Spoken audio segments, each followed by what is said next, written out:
Chicken fried rice is honestly really easy, you can't mess it up. And it tastes quite good, in fact it might be one of my favourite meals to prepare and reheat for multiple days.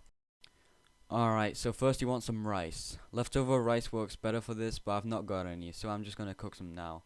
If you've already got rice, then skip to this timestamp. Anyways, first I rinsed it thoroughly. If you want clumpy rice, then don't wash it.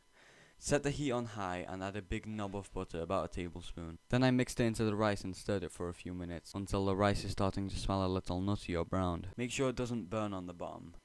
After that I added a cup and a half of water.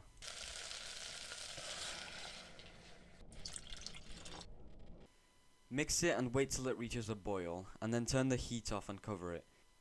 If you're using a gas stove, then just put it on the lowest heat. Then you leave that to steam for about 10 to 20 minutes and it should be good. And yeah, it's perfect, although it's very wet, which is fine because by the time we finish prepping the other ingredients, the rice will have soaked up the rest of the water. Before everything else, I prepare my chicken, because it's best if it rests for 30 or more minutes. Just cut those into cubes or strips and put them in a bowl. I'm using chicken breast, but thighs would also be good. Then you add in a tablespoon each of cornstarch, soy sauce, oil, and then a teaspoon of baking soda. The baking soda raises the pH, making it harder for the proteins to bond. In English, that means the chicken will be really soft and tender. Anyways, I'm just mixing that up with my hands. If that grosses you out, grow up. Or just use a spoon. Set that aside, and now we can cut the vegetables. I'm dicing up an onion. Cut it up into whatever sizes you'd like, but I prefer the small little cubes because they don't have as much of a slimy texture when they're cooked. Then I put them in a bowl, cut the pepper, same deal here, just cutting it into strips and then cubes, and then putting them in the bowl. Now green onions, also known as spring onions or scallions, these are really simple, just thin slices until they reach the white part. Last but not least, carrots.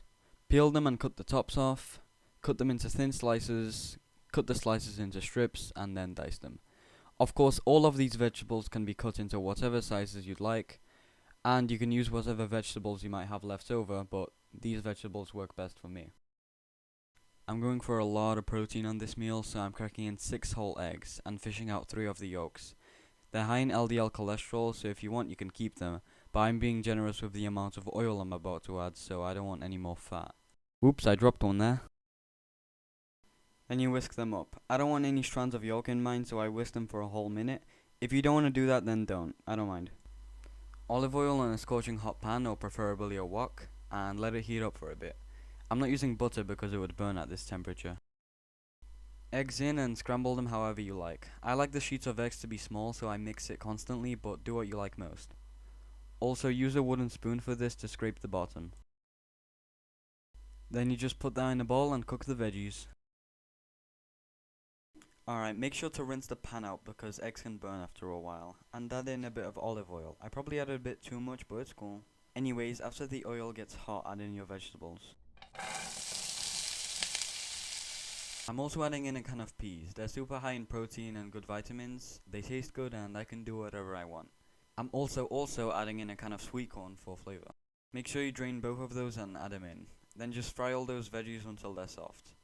This took about 5 minutes for me, but it might take a lot less for you since I'm making a lot more. I also added in a pinch of salt and pepper. Be conservative with the salt. I was a little rambunctious and added too much. Then once those vegetables are nice and soft, we can put them in the bowl and fry the chicken. Chicken in the same pan with a tiny bit of oil. The marinade already had some, so we don't need it that much. Plus I added a copious amount of it to the vegetables, and I don't really want coronary heart disease. Anyways, after a minute or so, you'll want to flip them a bit. Don't use a rubber spatula for this because the chicken will just rip off. Use a wooden spoon or spatula confidently to scrape it off the bottom. After like 10ish minutes it should be ready. It doesn't matter much if you overcook it because as I said earlier, the baking soda makes it really tender and near bulletproof. Alright, now you can finally assemble everything. Add in your vegetables from earlier, your eggs, and the rice. Then give it a good mix. Then add about 3 tablespoons of soy sauce. I know it's a lot, but this is like 5 servings.